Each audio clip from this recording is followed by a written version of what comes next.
Arestado ang isang lalaking bumaril umano sa isang babae sa inuman sa Valenzuela. Ang suspect umamin sa pulisya noong una pero binawi ito kalaunan. Yan ang unang balita ni Bea Pinlac.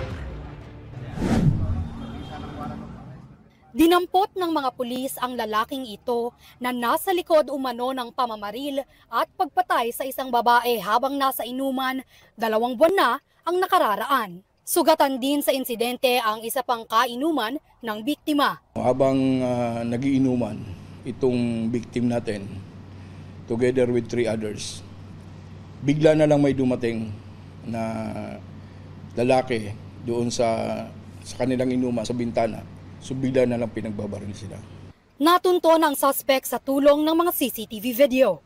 Nakunan kasi ang pagtawid niya sa tulay sakay ng motorsiklo. Natagpuan kalauna na ang motorsiklo sa ilalim ng footbridge. Unang nakita ng mga pulis ang isang lalaki na inutusan daw para kunin ang motorsiklo sa ilalim ng footbridge. So allegedly sabi niya, inutusan siya para kunin yung motor at dalhin dun sa resident ng tao na nagutos sa kanya in return with a certain amount of money. Natunton kalauna na ang suspect. Ayon sa pulisya, 11 sakita sa droga ang ugat ng krimen.